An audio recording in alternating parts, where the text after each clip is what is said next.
വല്ലതും കഴിച്ചാൽ അതിശക്തമായ വയറുവേദന, ഗ്യാസ് ട്രബിൾ, നെഞ്ചെരിച്ചിൽ, വയറെരിച്ചിൽ, അൾസർ, കൊളസ്ട്രോൾ, ഷുഗർ, അമിതവണ്ണം, ഹൃദയാഘാതം, ഇതിൽ ഏതെങ്കിലും ഒന്ന് നിങ്ങൾക്കുണ്ടോ? എങ്കിൽ വിഷമിക്കണ്ട, ഇതാ 100% ശാശ്വത പരിഹാരം. 30 നാൾ വ്രതം അനുഷ്ഠിക്കുക. എന്താ, വിശ്വാസം വരുന്നില്ല അല്ലേ? ഇത് മുസ്ലിം പണ്ഡിതന്മാരുടെ അഭിപ്രായമല്ല, USA മെഡിക്കൽ സയൻസ് പരീക്ഷണത്തിൽ തെളിയിച്ചതാണ്. നോമ്പ് അനുഷ്ഠിക്കുന്നവനെ ഒത്തിരി വിചിത്രമായ ശാരീരിക ഗുണങ്ങളാണ് കാത്തിരിക്കുന്നത്. ബൂസ്റ്റ് യുവർ ബ്രെയിൻ, തലച്ചോറിനെ ഉത്തേജിപ്പിക്കും, അഥവാ ബുദ്ധിയും ചിന്താശക്തിയും മെമ്മറി പവറും വർദ്ധിപ്പിക്കും. പുകവലി, മദ്യപാനം പോലെയുള്ള ചീത്ത ശീലങ്ങളെ തടയും, പൊണ്ണത്തടി കുറക്കും. അതോടൊപ്പം രക്തത്തിലെ കൊളസ്ട്രോളിന്റെയും ട്രൈഗ്ലിസേഴ്സിന്റെയും അളവ് കുറച്ച് അറ്റാക്ക്, സ്ട്രോക്ക് എന്നീ ഹൃദയ രോഗങ്ങളെ തടയുന്നു, ആമാശയ രോഗങ്ങളെ തടയുന്നു. ചുരുക്കത്തിൽ, വ്രതം അനുഷ്ഠിക്കുന്ന ആൾക്ക് ഒരുപാട് രോഗങ്ങളിൽ നിന്ന് മുക്തി നേടാം.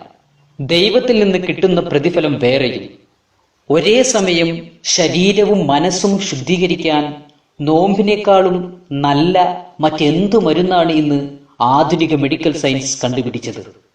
ഇതിനൊക്കെ പുറമെ അമേരിക്കൻ സ്റ്റഡിയിൽ പറയുന്ന മറ്റൊരു കാര്യം, വ്രതം അനുഷ്ഠിക്കുന്നവർക്ക് കുറ്റകൃത്യങ്ങൾ ചെയ്യാനുള്ള ആഗ്രഹം കുറയും.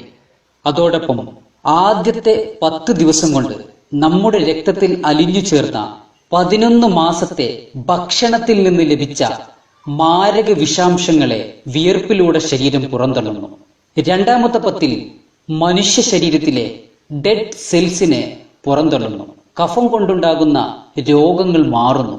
കുടലിന്റെ പെരിറ്റോണിയം പൊട്ടുന്നതിലൂടെ രോഗപ്രതിരോധ ശേഷി വർദ്ധിപ്പിക്കുന്നു.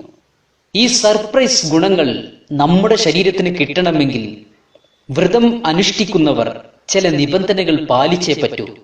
നോമ്പ് അല്ലാത്ത സമയങ്ങളിൽ ആഴ്ചയിൽ ഒരിക്കൽ മാത്രം കഴിക്കുന്ന നമ്മൾ നോമ്പിന് എന്നും ചിക്കൻ, ബീഫ്, മീൻ കഴിക്കുന്നു. അത് ഒഴിവാക്കണം.